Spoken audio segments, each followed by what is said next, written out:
안녕하십니까. 혼란한 정치 시사 이슈를 술술 풀어보는 성국근의 혼술 2월 25일 목요일 오후에 인사드립니다. 오늘 4개 여론조사 기관 합동지표조사 2월 4주차 결과가 나왔습니다. 자기 대선 후보 적합도 조사에서 지금 이재명 상승세가 아주 가파릅니다. 28% 지지를 얻어서 1강 독주를 하고 있고, 이 28%는 2위, 3위 이낙연, 이낙연, 윤석열을 다 합쳐도 여기에 못 미칩니다. 이낙연 민주당 대표 같은 경우는 11%, 윤석열 검찰총장 7% 이렇게 나왔습니다. 국민의힘 지지층 사이에서도 윤석열 24%에 불과하고 그 밑으로 홍준표 13%로 바짝 추격을 하고 있죠. 그전에는 뭐 국민의힘 지지층만 가지고 조사를 하면 그 40% 이상 지지율도 나오고 전체 지지율 30%까지도 나오고 그랬는데 지금 한 자릿수 지지율에 윤석열이 계속 머물고 있습니다. 자, 그래서 자기 대선 주자 윤석열 지지율 하락 이 추세로 윤석열의 대망론 이것은 많이 희미해졌죠. 그런데 문제는 사실 더 심각한 문제, 더 심각한 위기는 자기 대권주자 윤석열이 아니고 검찰총장 윤석열의 위상입니다. 검찰총장 윤석열 이제 임기 한 4개월여 남았죠. 7월까지니까는. 그런데 지금 윤석열은 대한민국 마지막 검찰총장이 될 위기에 처했습니다. 본인이 검찰총장으로서 마지막. 왜 그러냐면은 지금 아시다시피 조국 라인을 중심으로 한 여당 강경파들의 요구로 민주당 지도부가 검찰 해체 작업에 본격적으로 시동을 거는 지금 그런 모습을 계속 최근에 부쩍 보이고 있죠. 가뜩이나 검경수사권 조정 또 공수처 발족으로 인해서 검찰의 수사 권한이 대폭 축소되어 있습니다. 지금 6개로 축소되어 있는데 그 분야에 한정이 되어 있는데 그나마 이것을 완전히 검찰의 수사권을 완전히 박탈하려는 그래서 중대범죄수사청을 출범을 시키려는 그런 움직임이 아주 구체화되고 있습니다. 지금 입법도 3월 달에 바로 발의를 한다는 이런 말까지 나오고 그래서 검수완박 이런 신조어까지 나오고 있습니다. 검찰 수사권 완전 박탈, 검수완박 이런 말까지 나오는 이 상황에서 그렇게 되면 검찰은 기소와 공소 유지만 담당하게 되죠. 그래서 공소청이 될 것이다. 그러면 검사는 뭐라고 부를 것이냐? 검사는 오늘 황운하 민주당 의원이 이것을 추진하는데 황운하 의원이 공소관으로 부를 것이다 이렇게 했습니다. 공소관, 공소를 담당하는 관. 그러니까 검사 없어지는 거죠. 검찰청도 없어지고 공소관이 되는 겁니다. 자, 그 마지막 순간에 지금 윤석열이 채는 겁니다. 그래서 이것이 얼마나 심하게 드라이버가 걸렸냐 하면은 문재인 대통령이 결국은 이 국정 운영에 너무 좀 부담을 느껴서 속도 조절론, 검찰개혁, 그러니까 이 수사청 설치 이런 데 대해서 속도 조절론을 제기했다가 오히려 면박을 당하는 민주당의 강성 의원들에게 면박을 당하는 그런 처지까지 지금 가고 있습니다. 이 민주당 강경파는 물론이고 조국 라인을 중심으로 한 민주당 강경파는 물론이고 심지어 추미애, 정청래, 김경수로부터도 속도 조절로 꺼냈다가 머쓱해졌습니다. 무슨 말씀이냐? 이런 핀잔을 받는 이런 상황이죠.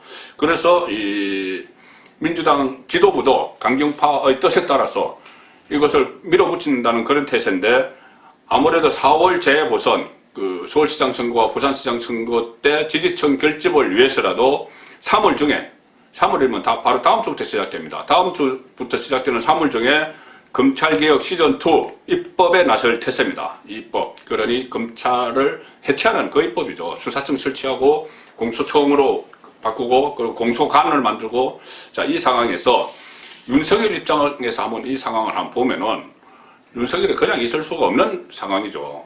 지금 취임 후에 1년 반 동안 살아있는 권력 수사를 한다고 했지만 나름대로는 했지만 그것이 뚜렷한 성과를 거둬서 이거 그전에 보수 정권을 수사를 해서 정권을 사실상 무너뜨리는데 그런 역할을 한 그 정도 수사 결과가 나온 것은 아닙니다.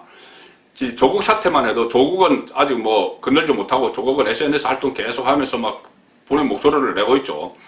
기소가 돼 있지만 결국 부인과 동생, 오촌 조카 정도만 이렇게 구속이 됐고 울산 선거농단 사건 이 엄중한 사건에 대해서도 핵심에는 접근을 못했습니다. 임종석, 이광철 여기 접근 못하고 중치 또는 잔챙이들만 13명 기소해놓고 그리고 뭐 재판도 안 열려고 있는 그 상황이죠. 자, 그러는 사이에 검찰은 윤석열이 이 검찰개혁의 저항 세력의 상징으로 인식이 되면서 막 검찰에 대한 그 문재인 정권의 손질이 가해졌죠. 그래서 검찰 조직이 그 축소되고 수사 분야도 완전히 협소해지고 이런 상황에서 여태까지 지금까지 검찰들이 해오던 일단은 나쁜 간행, 잘못된 간행이지만 검찰 입장에서는 그 수사 기법으로 활용을 해왔던 측면이 있는 것이죠. 잘못된 간행이지만 뭐 포토라인에 세운다든지 밤샘 수사하는 것 이런 것을 다 폐지를 하면서 검찰 입장에서만 딱 보면은 검찰 전체 위상이 엄청 쪼그라들었습니다. 그 쪼그라드는 1년 반 사이에 검찰의 수장이 윤석열이었죠. 그런데 살아있는 권력수사도 정말 제대로 하나 크게 매도 못 짓고 있습니다. 이렇다면은 이 상태에서 윤석열이 7월에 임기 채우고 나 이제 임기 끝났어 그러고 물러나면은 내 마지막 검찰총장이고 그 다음에 검찰총장 안 나올 수도 있겠죠. 이 입법이 된다면은 그러면은 권력수사도 못하고 검찰 조직도 지키지 못한 실패한 검찰총장 대한민국 마지막 검찰총장이 되는 것이죠. 그걸 오명을 쓸 수가 있습니다. 이 입법에 강하게 드라이버를 걸면 막 그런 데까지 몰릴 수도 있는 그 상황입니다. 자, 그렇다면 윤석열도 그런 상황을 손 놓고 지켜보고만 있지는 않겠죠. 문재인 정권의 검찰 해체, 형사사법 체계 무력화, 여기에 반대한다는 이 입장을 조만간 내놓을 것이다. 이런 말들이 나오기 시작했습니다. 오늘 석간문화일보 보도에서도 그런 이야기들이 나왔습니다. 어떤 식으로든 검찰 무력화, 검찰 해체에 반대한다는 이런 입장을 내놓을 천명을 할 것인데, 할 텐데, 그래서 뭐 방식으로는 기자회견을 따로 하거나, 아직 윤석열 따로 기자회견을 한 적은 없죠. 그 전에 어떤 쓴소리를 할 때는 검사들을 대상으로 한 특강 같은 데서 했습니다. 그래서 또 이번에도 검사들을 대상으로 한 강연에서 이 강도 높은 문재인 정권의 검찰 해체에 대한 규탄 메시지가 나올 가능성이 있다. 자, 이런 이야기들이 솔솔 나오고 있습니다. 그리고 구체적인 준비를 하고 있다는 이런 보도도 있었고요. 측근들과 구체적인 대응 방안을 논의 중인데, 가령 예를 들어서 이 수사청 설치, 여기에 대한 노림수는 권력 비리를 그동안 수사했던 검찰에 대한 보복이고 동시에 향후 권력 수사를 차단하기 위한 것이다. 자, 그런 그 입장을 내놓을 수가 있고, 또 하나는 수사와 기소 분리, 이것은 어떤 권력 수사를 비롯해서 중요 사건에 대한 수사 능력을 떨어뜨린다. 그래서 결국 피해는 국민들이 본다. 이런 입장이 나올 가능성. 아마 더 세게 나오면은 이런 입장도 윤석열에 내놓을 수가 있겠죠. 이른바 적폐몰이를 할 때는 검찰의 수사권을 다 이용을 해서, 검찰 수사권을 이용을 해서 적폐몰이하고 보수정권 무너뜨리고 했는데, 지금 진보 좌파 정권에 대한 살아있는 권력 수사를 하니 이 수사권을 뺏어가면서 토사구팽하려고 한다. 뭐 이런 이야기까지도 윤석열 입장에서는 충분히 할 수 있는 그런 상황이 지금 조성이 되고 있죠. 그리고 더 나아가서 윤석열 입장에서 경우에 따라서는 본인이 벼랑 끝에 서 있는 그런 결기를 보이기 위해서, 또 후배 검찰, 또 선배 검찰들을 그들에게 뭔가를 보이기 위해서, 이 조직을 내가 끝까지 지키려고 한다, 이런 것을 보이기 위해서 검찰 해체에 반대하면서 검찰총장직을 전격 던져버리는, 사퇴할 그 카드, 퇴진 카드, 검찰총장 퇴진 카드, 이것도 동시에 내놓을 수도 있다. 그런 관측들이 지금 검찰 주변에서 나오고 있습니다. 뭐 사실 그렇죠. 어차피 지금 임기 4개월 남았는데 4개월 남아서 끝까지 있다가 뭐 마지막 검찰총장으로서 뭐 퇴임식을 할 수도 있고, 그거 얼마나 그거 멋지겠습니까? 그렇게 되면은. 그리고 그렇게 해서 임기 채워서 물러나기보다는 뭔가 결기를 보이면서 물러나야 검찰 조직의 면목이 서고 또 역사에도 기록이 되겠죠. 더 나아가서는 나중에 정치를 하더라도, 윤석열이 정치를 하더라도 할 말이 생기는 겁니다. 문정권을 수사하다가 탄압받은 그런 투사 이미지가 마지막까지 남길 수 있는 것이죠. 그것이 검찰을 예전처럼 돌리지 못하더라도 윤석열 개인 입장에서는 충분히 그렇게 할 수도 있다는 시나리오가 되는 겁니다. 문재인 정권에서 지금 그동안 1차, 2차 검난이 일어났죠. 검찰의 난. 그렇게 만약에 윤석열이 3월 달에 그런 결행을 한다면 3월에 3차 급란이 발생을 할 수가 있습니다. 1차 급란은 작년 10월에 추미애 당시 법무부 장관이 감찰권, 인사권, 수사지휘권을 남발한다. 이런 글을 이환우 검사가 올렸죠. 그러니 추미애 장관이 야 커밍아웃 해주시면 검찰개혁만이 답이다. 이렇게 해서 좌표찍기를 해서 막 친문 네티즌들이 벌떼같이 공격을 했죠. 그러니 다른 검사가 또 나서서 나도 커밍아웃 한다. 그리고 여기에 막 댓글이 달리면서 1차 급란이 일어났었습니다. 2차 급란은 작년 11월에 윤석열 직무정지 사태 때 평검사 거의 뭐 100% 가까이가 규탄 성명에 동참을 하는 그런 일이 있었고, 만약에 이 검찰 조직이 정말 없애는 그런 법안이 상정이 되고 또 검사 본인들이 공소관으로 신분이 바뀔 처지가 되면 부글부글 끓겠죠. 그 과정에서 윤석열이 공개적으로 수사청 반대하고 우리 공소관으로 못 가 이렇게 반대하는 그런 성명 같은 것이라도 발표를 하고 거기다 심지어 사표까지 던지면은 3차 급란은 폭발을 할 수밖에 없습니다.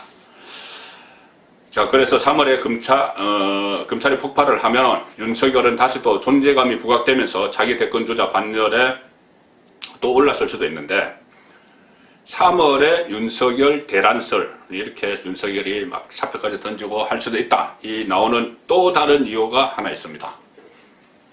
윤석열이 이것까지 생각하고 있는지는 모르겠지만 정치 상황으로 보면 충분히 이런 것도 예상 가능한 시나리오입니다. 뭐냐면 지금 문재인 정권이 윤석열 출마 금지법을 만지작거리고 있습니다. 최강욱 지금 피고인 신분이죠. 최강욱 열린민주당 대표가 발의를 한 법안이 있죠.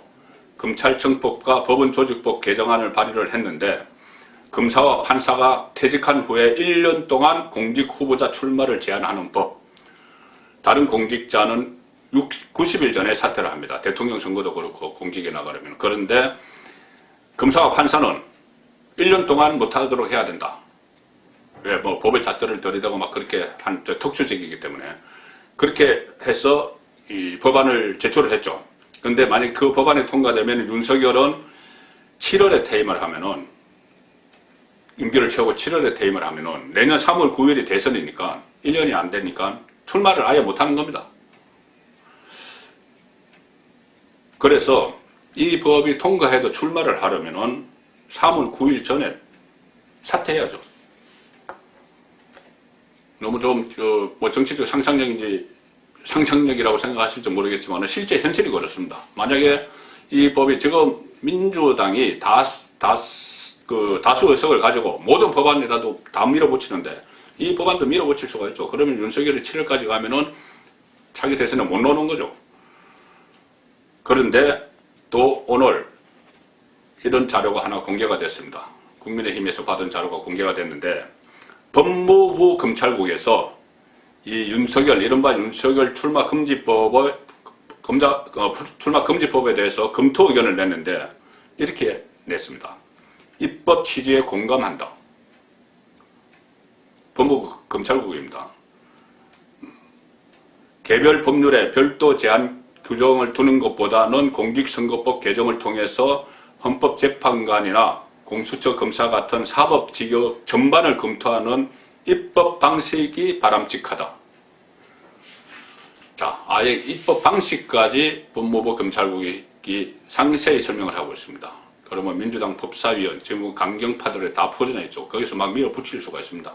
그러면은 윤석열이 3월 초에 퇴진하지 않으면 대선에 못 나오는 그 상황이죠. 그리고 윤석열은 지금 개인적으로도 어려움에 처해가고 있습니다. 이성윤의 서울중앙지검이 윤석열 장모 사건 재수사를 경찰이 처음에 무혐의를 한 사건을 다시 재수사라고 수사지휘를 해서 관련자들을 소환하기 시작했습니다. 그것도 다음 주부터 시작되는 3월이 되면은 장모에 대한 수사도 본격화됩니다. 자, 그런 상황에서 윤석열이 과연 침묵만 하고 있을까? 이래저래 윤석열에게 다음 주부터 시작되는 3월은 잔인한 달이 되고 승부수를 던질 수 없게 되는 그런 시간이 다가오는 것 같습니다. 송국헌의 혼술이었습니다.